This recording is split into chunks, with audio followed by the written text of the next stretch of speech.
We're now on the top of Daf Mem Beis Amid Beis, and the Gemara says that L'mishmeres L'meinida Ksiv, and from that pasuk we derive that you need mishmeres. You have to be very careful and supervise the mayim, which he's going to use for the Hazah and the Tameh. And this teaches us that all the avodos require shimur up until Hazas Hamayim, the Yazim and Hamayim. So how can you tell me the Asifas Ha'efer and the Mili Hamayim and the Kiddush of the Mayim do not have a psul of Hesech Hadas? After all, the culmination of this whole process is called in the Torah's language the Mishmeres L'Meinida, excluding Hesech Hadas. Ella says the Gemara, no. L'ma'utei hashlochas eitz erez ve'izov u'shni solas. There's no psul of Hesech Hadas in that segment in which he puts the original 8 erez, the Ezov Shnitalas, into the mixture of the Efer. And why? Because the lav gufa de para nidu. It's not for the guf mitvas hapara. And therefore, although without this miyut, we would have thought zoskukas Torah, and certainly, if asifas, efer, and mili mayim, which are relatively kal, as we'll soon see, because ksher v'isha and balayla, and yet there's a psul of Hesech Hadas, how much more so hashlocha, which is not ksher v'isha balayla, would certainly need a kohen, and there would be a psul of Hesech Hadas. Therefore, we need this limud, this miyut, to exclude the cases of hashlochas eitz erev zeizov u'shni talas. The lav gufa de paro, it means it's not for the guf mitzvah of the para, but all the other avodos are done in the gufa paro or the mayim in order to be mitar the tamei, and therefore they require total concentration, and Hesech Hadas is opposed. Itmar, now the Gemara goes back to the original issue about a zar and shchitas hapar that we discussed at great length in Amid Aleph. Shchitas par bezar. What's the deal if the para was shechted by an azar, this paraduma by a zar? Is Rabbi Ami Omar Ksheira, Rabbi Yitzchak Nafcha Omar Psula, Ulamar Ksheira, the Amile Psula. So we have lined up all these shitos about the shchita of the paraduma by a zar. And now we're going to ask a kasha on those who said, we'll say it's Rabbi Ami, it's one tradition in Rabbi Yitzchak, I'm sorry, in Ula, and then we have Shmuel. Again, it's this whole aligned shitas that shchita of paradumas ksher b'zar masif Rabbi Yeshua bar Abba. L'siure l'Rav, he's going to now support from a brisa Rav shita that a zar is possible, is disqualified for shchitas hapara. The brisa says, ainly, I would only learn from the lashon haposuk ela hazas meimov, the hazah of the mechatas on the tameh shenim ksherim be'isha be'ish, the ain't ksherim el biyom.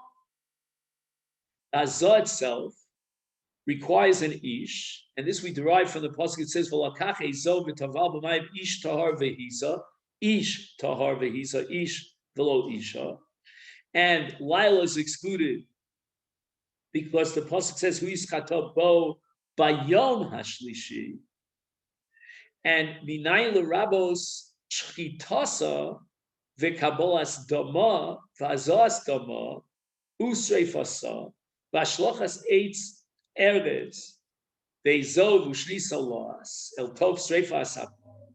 How do we know that in all these cases, starting from the Shechita and culminating into the Ashlochas Eitz Erez, etc., all of these have to be done by Yom, and Laila is excluded? Again, as far as Isha is concerned, we don't need a pasuk to exclude Isha, because in all these cases the Torah says that Elazar Kohen. But how do we know that Lila is excluded?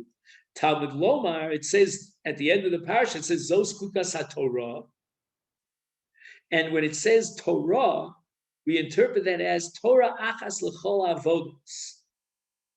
And once we interpret that in Hazas Meimel, it's Psula B'Laila, then and that's because it says explicitly in the pasuk with regard to Hazas Meimer, it says who is chata bo bayom ashlishi. Then, by virtue of the Torah achas l'chol avodos, we derive a psul laila in all these avodos. They're all excluded, disqualified at night.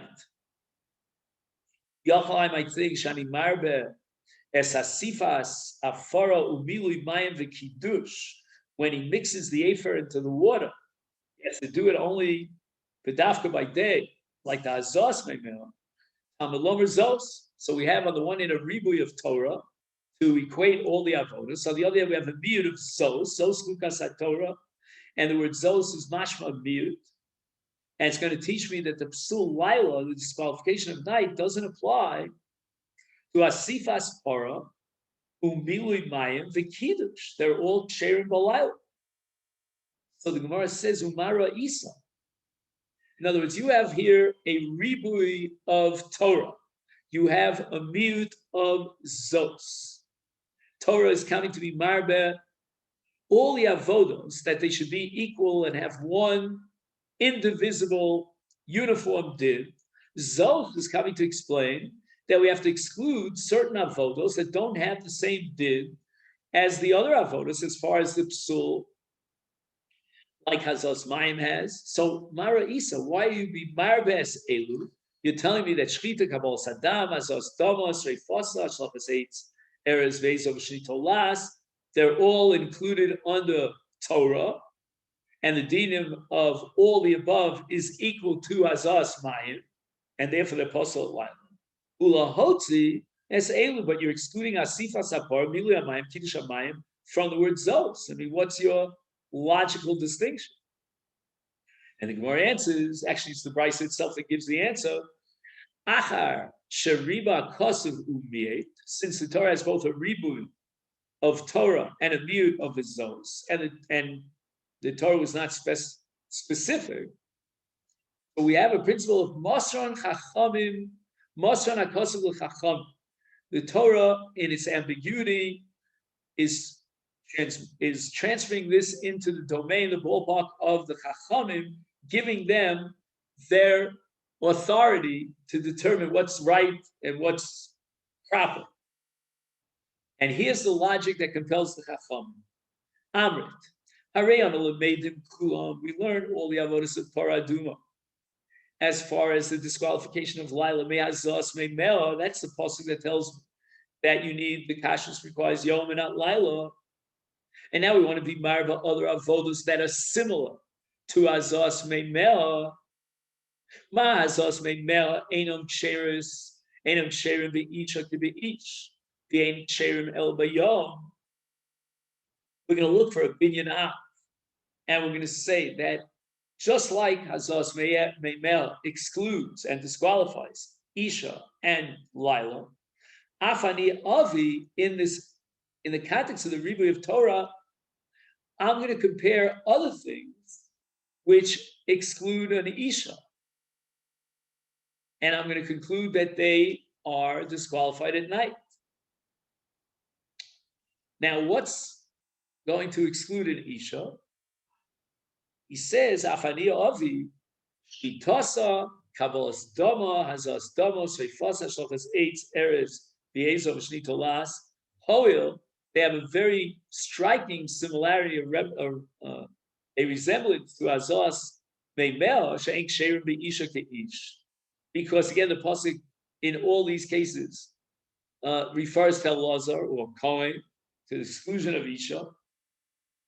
So, for example, in Kabbalah's Dama and Azaz Dama, the pasuk says, "V'lakach Elazar Kohen mitama." That's Kabbalah's Adam. Afterwards, it says, "V'izol nochach pnei olmoi." That's Hazaz Dam.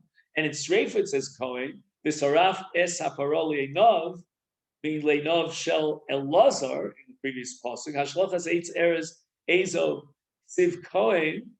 It says in the pasuk over there Kohen. So in all these cases, we exclude Isha.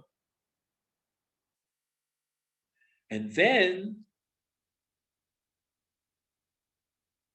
and then the Torah, the Ribui of Torah for the disqualification of of Lila is going to apply to all these that are explicitly equated by the Torah. They're uniform with Azos Meimel in the sense that they all require a Lazar or Kohen. And Enon Sherim El Bayom. And therefore, just like Azos Meimel requires Yom, as we derive from the Pasuk, Bayom Ashlishi, so too all the above, which require Kohen, and it means a male and not a female, they are similar and they are excluded at Lila. She'en Sherim El Bayom. But Motziani, now where are we going to classify those avodos as beyond the pale of the requirement of Yom, meaning that they're not similar to Azos Meimah, and therefore the miut of Zos, again, it's a little bit paradoxical, it's like a double negative, it's a miut of a psul, right? So we're excluding the psul of Lila, in Asifas Afra, Umilui Mayim V'Kiddush, Olu Cherem B'Icha Ke'ich. They're not similar to Azos Mayim, right? Because they don't require an Ish, and therefore it's logical to assume that they don't require Yom and the Cherem even Balayla. Once the Torah was lenient with regard to Asifas Afra, Milui Mayim and Kiddush, and it allowed for an Isha, the Torah would likewise be lenient and allow for Laila. So the Gemara says, "V'hai my tiyufta." Why did you bring this long brisa, Masechet Rabbi Yeshua bar Abba, as an objection, as a contradiction to Shmuel? What did you see in this brisa that undermines and contradicts the statement of Shmuel, who says that Shchitas Para is Ksheira Bizar?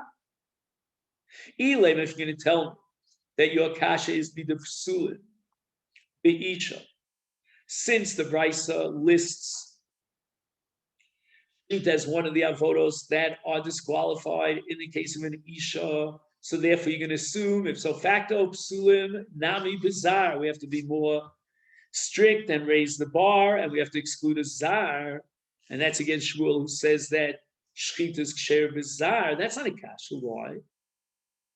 Because I'm going to prove to you that the psul of zar and the psul of isha are two independent psulim, and they should not be connected one to the other. How do I prove this?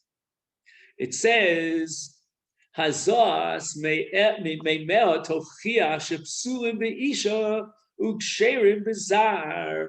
The Torah says, with regard to Hazas meimea, v'taval b'mayim ish tahar. And yet, we've established, I mean, actually, it's a sugya a little bit later on at Daf Mem Gimel, but we will establish that everyone's kosher for lahazos. In other words, there's no psul of zar in hazah. So that's interesting. And that means that the psul zaras and the psul isha are independent one of the other. In other words, there's no psul zar, even though there's a psul isha. So therefore, even though the Tana pasul shchita be'isha, that I still have room to say that as far as a zar is concerned, a zar is one up on it. He's at least male, and his shchita is kshera. So why would that be a stira to Shmuel? Amar Abaye, Haini Tuvta, I'll explain to you what the kasha is on Shmuel. Isha, my taima, why does the Tana of this brisa disqualify an isha for shchita? After all, there's no miut here. There's no exclusion to from which we derive a disqualification of an isha, like we find in other avodos. It must be because the Tana of this brisa is not darshaning v'shachat od solofanav, as Shmuel did, that let someone else, a zar, shecht in the presence of Elazar, and Elazar has to be roer. We weren't sure exactly why the Torah requires that, but anyway, because if that be the case, then what's your source to exclude Isha from Shchita? He must be assuming, therefore, in this Tana, this Brisa, that the Elazar is the Shochet, and Elazar below Isha. So from the word Elazar, who's the Shochet, we're excluding an Isha. If that be the case, then Zar Nami, we should derive the same conclusion from Elazar below Zar. We should passel Zar b'shchita kirav. This was the kasha of Yeshua bar Abba from the Brisa on Shmuel. Omar Ula, the Gemara now wants to clarify some of the psukim in the parsha Paraduma with regard to who's kosher and who's possible for the avodos. Ola parsha kula, the entire seder avodos of the Ma'aser Parah really is written in two different ways. There's mashma motzi miyad and mashma mimelu. There's mashma motzi miyad mashma and mashma mimelu. It means some of the psukim fit into the category where the second pasuk somehow is motzi and it excludes the simple meaning of the pasuk that came before it. In other words, that which seems to be possible in the previous pasuk, now the next pasuk comes to be machshir and tell you no, it's not possible, it's kosher, or the opposite. That sometimes in the original pasuk, the first pasuk it's machshir, and then the second pasuk comes to possible, and the yeshu mashma memelu. And sometimes the second pasuk is to be fulfilled in exactly the same way as the previous pasuk. It's not coming to be mavato, to be motzi, the din that we derive from the first pasuk. Now, Ula is going to go with these two rules and darshan the entire parsha. It says in the parsha of Parah, "Unesatemo sa el lazar kohen," and the simple meaning of the pasuk is that we're talking about that first parah, obviously the parah of at the time Moshe Rabbeinu, and it should be done by Elazar, and he is what's called the sgan. In other words, even though Aaron was alive at this time, but the mandate was given to Elazar, he's required to be the soref esapar. And why? Because he's called the sgan. And there's a long discussion here in the Gvuras Ari about whether or not a sgan has any particular status. Let's call it a sagara of significance. The Chazon Ish disagrees with the Gvuras Ari. The Gvuras Ari thinks that lo maksinu, we don't find shum ma'ilo sgan. This is a separate Xeris HaKosov here in Elazar that he's the one who does the Ma'aser Parah, but it's not indicative. Chazon Ish learns no from the fact that the skan is singled out here. Elazar, it means that, and again we're going to have a miyut here, but if not for the miyut, we're going to need a skan. And now we darshan osa le'elazar v'lo ledoros le'elazar. So again, if we only had the first pasuk says ula unesatem osa elazar kohen, we would have inferred from that pasuk that paraduma has to be done by the sgan. But then we take the pasuk osa and we derive a miyut that osa, in other words, the first para at the time of Moshe Rabbeinu requires elazar, the skan. But lo ledoros elazar, but a paraduma for all generations doesn't have to be done by the skan. And here we have two opinions about what exactly this pasuk is coming to exclude. Ika di'amri, according to some Tanoim in this case, the miyut is coming to teach me that ledoros becoming God. That on the contrary, skan is not enough. As far as the paraduma for all generations, we have to upgrade it, and we must require a kohen gadol. Ika di'amri, just the opposite. According to other Tanoim, it's come to the mayit and drop the requirement of the, in this case, the skan, shaladoros, the kohen hedjot. Even a kohen hedjot could implement the Ma'aser Parah. We don't need a skan. So the Gemara asks, I understand that for all doros, any kohen is good enough. For the Ma'aser Parah is shapir. I understand what din that we exclude by the virtue of the miyut of osa, that it's coming to exclude that we don't need ledoros, a skan like Elazar. And we have no basis for requiring a kohen gadol. Therefore, the paradum is kshera b'chol kohen. Ella man Yomer, according to the first man Yomer here that we had Ladoris Kohen Gadol, Minolet. Where is there a source in the Torah that we need Kohen Gadol? Even in the Parah Moshe we didn't need a Kohen Gadol. We only needed a Lazar, which is a Skan. And the Gemara answers, Gomar Chuka Chuka Miyom HaKippur. This din we have received in a tradition from our Rabosov, to learn Xer Shalom Chuka Chuka. And in Paradum it says Zos Chukas HaTorah. In Yom Kippur it says V'Haisel Lahem L'Chukas Olam. Just like the Maisa of Yom Kippur requires the Kohen Gadol and exclusively the Kohen Gadol, so too the Maisa of the Parah requires the Kohen Gadol. And that's a requirement of Ludoros. Okay, let's go on to other psukim in the Parsha Parad. The Torah says, "Unisaktem osa el lazar kohen, v'hotzio osa el michutz hamachane v'shachat osa lefanav." And from this word osa, v'hotzio osa, shelo yotzi acheres ima. Some sort of xeris hakosov here, that when he takes the parah michutz lamachne and he shechts it, he should not be taking any other. We'll see if it's a parah or any other animal with him to do a joint shechita. It is not in the third parak in parah. The Mishnah says, "Lohaisa parah rotza lotzes." How do you get the parah to move if it's being very adamant and stubborn in order to get it outside chutz lamachne? So you might say, well, let's get another parah, let's call it a black cow, and that cow will be brought with the parah. They become companions. I guess black and red go together. No, the Mishnah says, Ein motzian ima shchora. We cannot bring a parah shchora, a black parah, in order to be maratza, in order to get the parah duma agree to go out. And why not? So the Mishnah says, that they may come, the spectator might come to the wrong conclusion. And again, it doesn't have to be a parah shchora, it could be a parah levana, whatever it is. They're going to come to the conclusion that they shechted the parah shchora. And we're not even allowed to bring a second parah duma out to the chutz lamachne together with this one.